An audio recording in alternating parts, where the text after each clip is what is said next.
Good morning. It's actually lovely to be here. So my name is Jonathan. I'm the CFO here at Finmo. Finmo is a fintech based out of Singapore. And actually, we're honestly thrilled because this is our first real incursion into the Indonesian market. And that's really why we're here. So it's just really a pleasure to be here. Okay, so I want to talk a little bit about the role of the CFO. I think there are two truths, I believe, that shape the way that CFOs operate today. Number one is that the role of the CFO has fundamentally changed from what it used to be.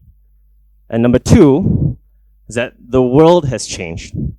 Okay, and I think none of you would be here if you didn't believe any of those two things. All right, so what does it mean that the role of the CFO has changed?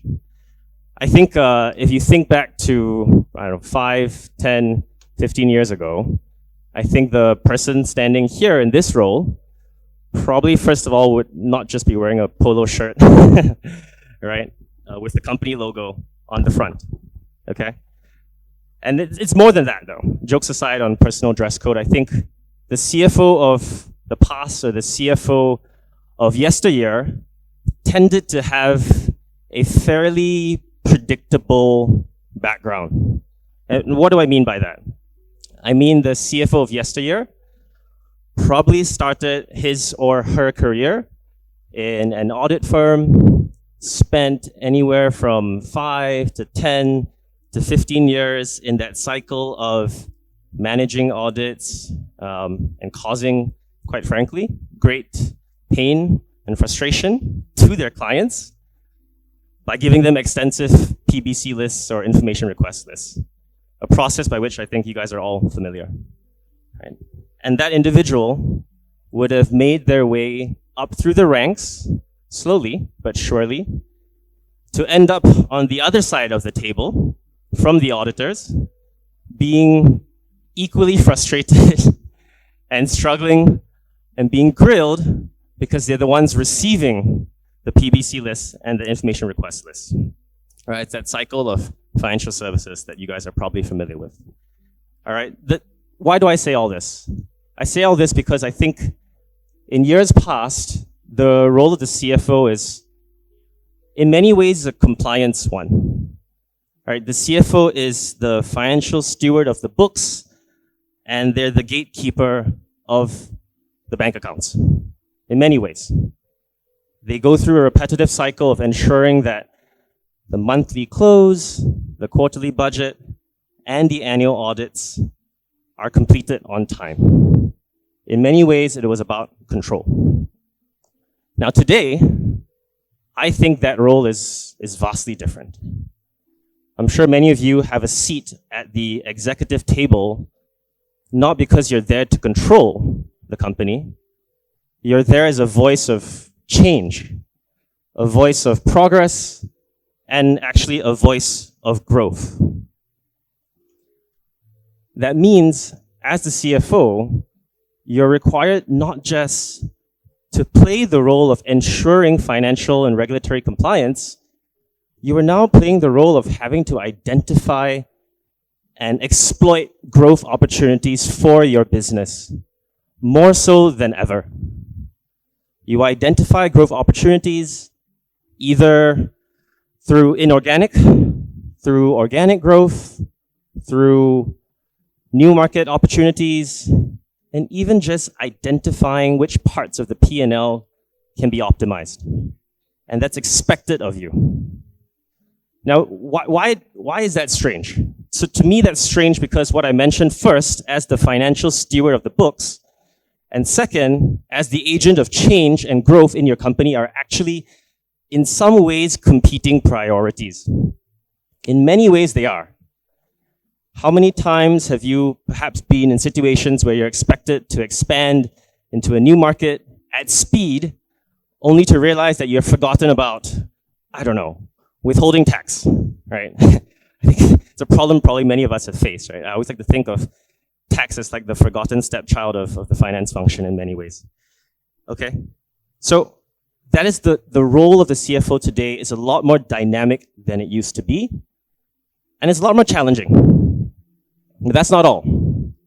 Number two is that the world has changed in two ways, in scale and in speed. All right, the two assets that I think about. What does that mean?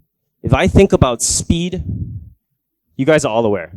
Today, information moves like this. It is both a boon and a curse. How many of you wake up every morning and your phone is right by your bedside? It's charging and you see the messages go off and you think to yourself, oh great, I have to wake up and check all the messages now. Look, we can't function in modern society without understanding this vital truth.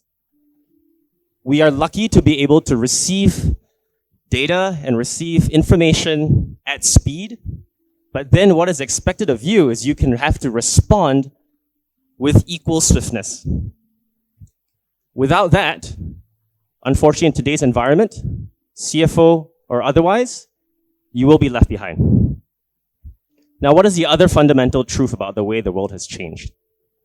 It's scale. And while Finmo traditionally has been a small company, and this is our first foray into the market, many of you distinguished leaders here, I'm sure you're aware that yes, Indonesia is by far the largest market in Southeast Asia. But in many ways today, I would say companies by default will always have their eye turned outside of their home market. By default, you are required to have either regional ambition or in many circumstances, global ambition. Companies are ambitious in both the depth of what they are doing and in the breadth of in which they operate. Okay, now this means again that there's added complexity to the finance function. What was traditionally a fairly, well, not simple, what was traditionally a localized sort of function that you can manage is now, in many cases, sometimes its logistics are actually mind-boggling.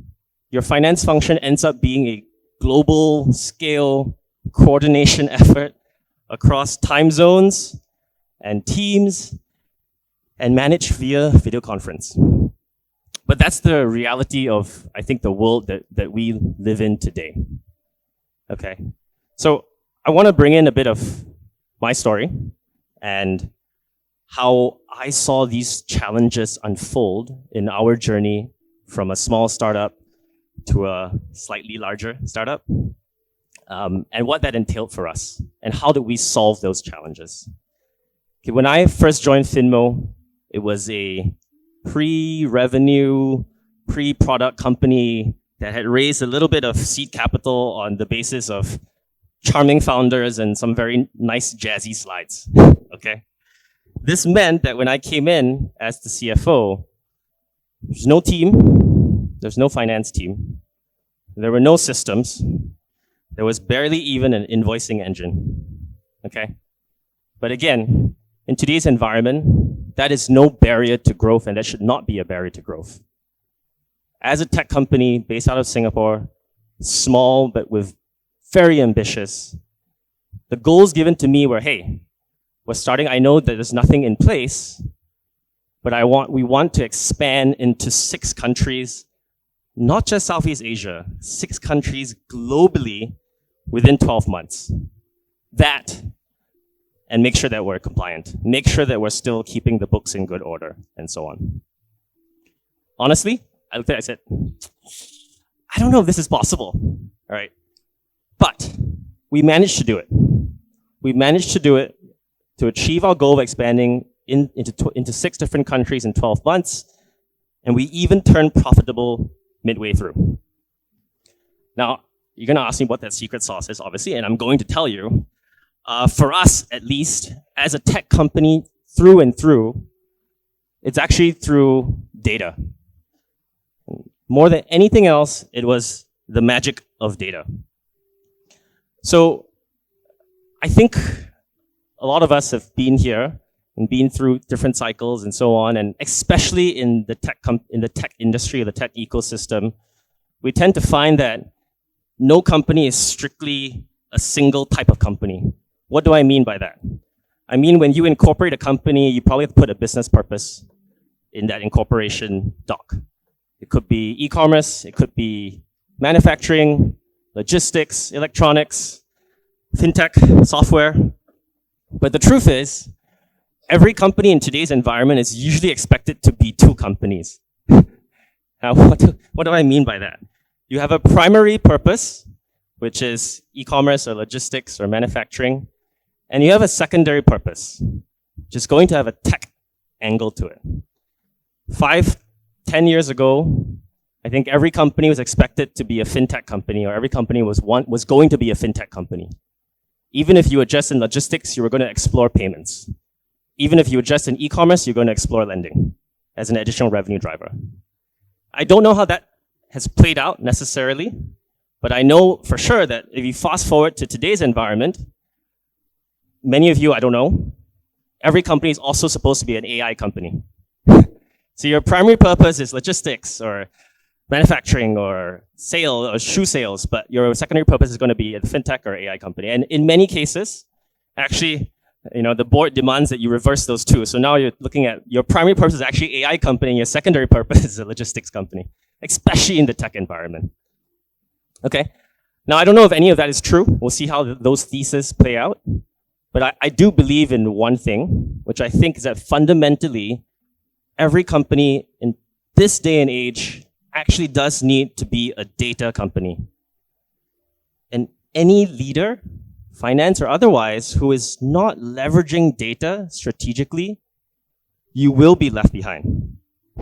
It's not really about following the latest trend of AI and so on. It's actually recognizing that data is the most valuable asset that you can have as a leader. Even AI, the most advanced AI models are predicated on comprehensive, consistent, and clean sets of data, without which even AI cannot exist today. All right, and our company was no different. I think once we had embraced data as our primary strategic tool, everything else became possible. Our company at its very core is a fintech company, which is focused on helping corporations manage treasury. But while we were shipping treasury products every 2 weeks or 4 weeks, we were also shipping internal data products. This allowed us to manage our concurrent expansion to 6 markets at once, and that made the impossible possible. Okay? So let's talk a little bit about data and how it should or can be used in many ways. So when we think about, I think, the typical financial controllership, usually I think 2 priorities are emphasized: accuracy and speed. But accuracy above all in many situations. For a tech company, and for us, I actually wanted to flip the script. For me, I told the team that data is key, but speed and how quickly data is able to be consumed is actually more important than having 100% accuracy. There's a saying that goes, don't let perfect be the enemy of great. What does that mean? It means that for us at Finmo, at least, if I have 90% of the full picture within 5 minutes, that's a lot more important to me than having 100% of the picture, but it takes 5 hours. And in a lot of traditional finance organizations, it is the current state of play is that 100% accuracy is the most important thing. What does this mean? It means, let's say, financial data. You want to consult, it's a 4-step process for your team usually. And I know this because I used to do it myself. Access. Step 1, access. I have to go and log in to your bank account, your banking portal. Now it's online, thankfully. I have to then log into an ERP system. Step 2, download. I got to download Excel file, CSV file, so on and so forth. Step 3, reformat. My God, this takes the longest time ever because it has to be perfect. Your bank statement from BRI looks different from your bank statement from BCA. Your P&L from a Xero or a NetSuite, they all look fairly different. How much time is wasted because your finance team, so afraid of making mistakes, is sitting there in front of their laptops going, okay, or screens going, okay, I need to transpose this data in this column, and the date was in column B, now it has to be in column D, and the amount was in column Y, and it has to be Arial size 10 and everything, otherwise somebody's gonna say I didn't do my job correctly. All right. Step 4 is then you hand it over to the next person, your senior, and they go through the step of reviewing it over and over again, and that's why it takes 5 hours. So for us, I said, look, speed above accuracy. If I can have a 95% margin of accuracy in there, I'd prefer that I get it in 5 minutes. Now, the second thing regarding data is comprehensiveness, which talks to the accuracy point. Finding a way to consolidate all your data across different sources, whether it's bank accounts, ERP systems, accounting platforms, sales, your CRMs, this doesn't really seem to exist today. And ultimately, it seems to revert to the humble spreadsheet today. And so I said, look, like, find a way to integrate into these platforms, because in most cases, platforms today are fairly digital. And that's what we did. So we are able to integrate into the different platforms in which we operate with, pull the data real time with APIs.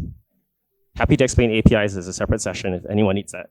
But where it wasn't possible, we hacked it. Not hacked the banking system, sorry, I should be clear. We hacked it by, we allow people to skip steps in that 4-step process of access, download, consolidate. This meant that our system, the platform that we built internally, could read PDF files and transpose that into the right format, the right data that we needed. Again, what does this all mean? Having the right source of data at your fingertips with speed, with accuracy, really allowed us to achieve all our goals, but it allowed us to identify both issues as well as opportunities at a glance.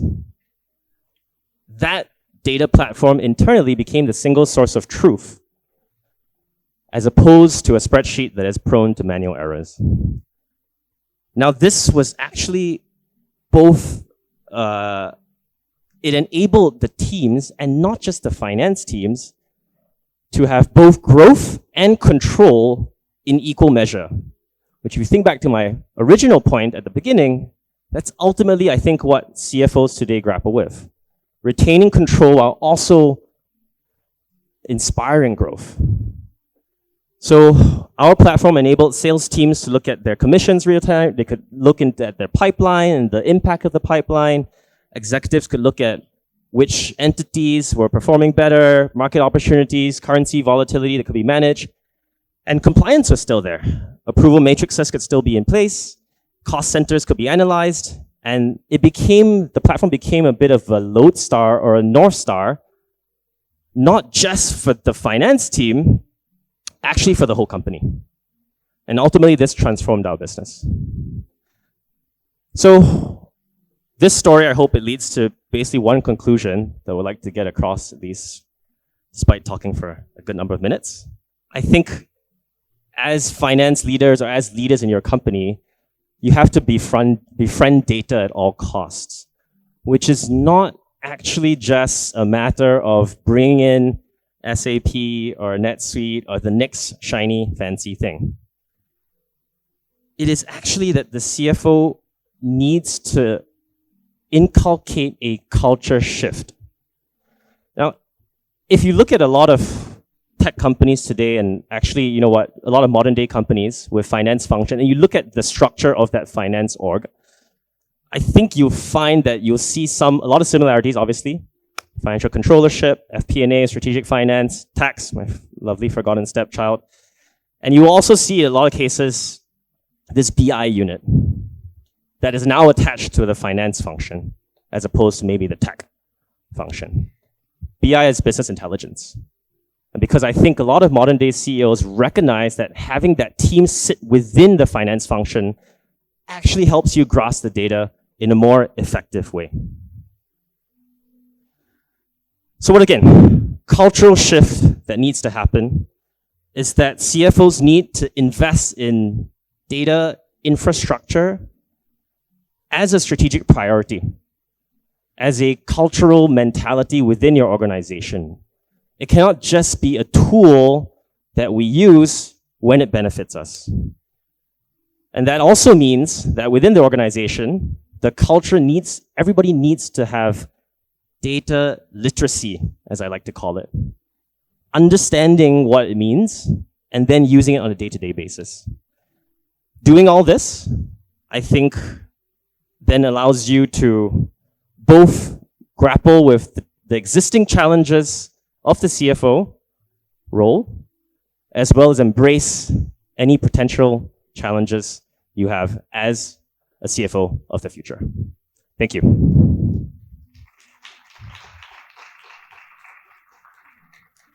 I think we're going to do some questions, which I'm happy to take live, if anybody has any.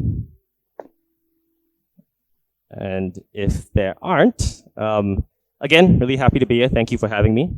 And we have a booth outside. Come outside, talk to us about data, finance, treasury, or anything under the sun. Thank you very much.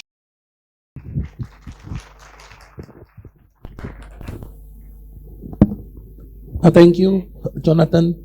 And then as a token of the appreciation, your remarkable keynote. So we want to give you this certificate. Thank you very much.